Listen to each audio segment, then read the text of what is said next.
ইরানের প্রতিশোধমূলক সামরিক অভিযান ট্রু প্রমিস 3 এর নতুন পর্যায়ে ইসরায়েলের বিরুদ্ধে ব্যাপক ক্ষেপণাস্ত্র ড্রোন হামলা করেছে তেহরান। ইরানের ইসলামী বিপ্লবী গার্ড কোর IRGC শনিবার স্থানীয় সময় দুপুর 11:45 থেকে নতুন করে একটি বড় পরিসরের হামলা চালিয়েছে ইসরায়েলের গুরুত্বপূর্ণ সামরিক ও শিল্প স্থাপনাগুলোর উপর। এই হামলার কোডনেম দেয়া হয়েছে ইয়া আলী ইবনে আবি তালিব, যা ঈদে গাদিরের পবিত্র দিনের সঙ্গে মিল রেখে শুরু হয়। IRGCর এক বিবৃতিতে জানানো হয়েছে, এই হামলার নতুন পর্যায়টিতে ইসরায়েলি আগ্রাসনের সরাসরি জবাব হচ্ছে। হামলার প্রধান লক্ষ্য ছিল হাইফা শহর ও তার আশেপাশের অঞ্চল, যেখানে ইসরায়েলের অনেক গুরুত্বপূর্ণ তেল শোধনাগার, বিদ্যুৎ কেন্দ্র এবং শিল্প স্থাপনা রয়েছে।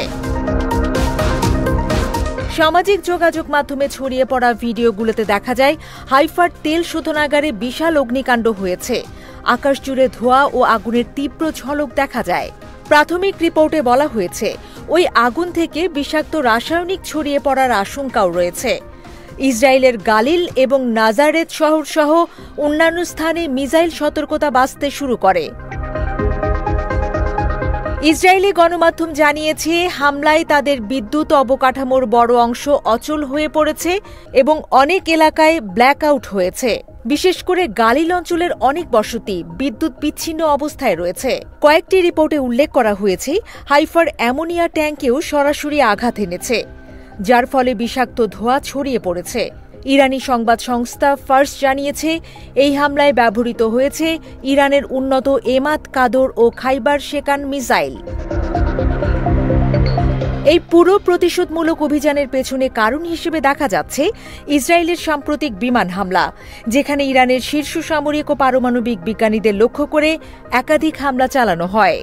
এই হামলায় শহীদ হয়েছেন ইরানের সশস্ত্র বাহিনীর প্রধান মেজর জেনারেল মোহাম্মদ বাঘিরি, IRGC প্রধান হোসেইন সালামি, মহাকাশ বিভাগ প্রধান ব্রিগেডিয়ার জেনারেল আমির আলী হাজিজাদে এবং জ্যেষ্ঠ কমান্ডার গোলাম আলী রাশিদ।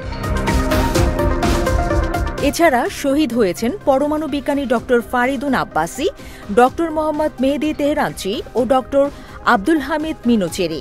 ইরানের সর্বোচ্চ নেতা আয়াতুল্লাহ আলী খামিনি এই হামলাকে গভীর ভুল বলে উল্লেখ করে বলেন, ইরান তার শহীদদের রক্ত ভুলে যাবে না।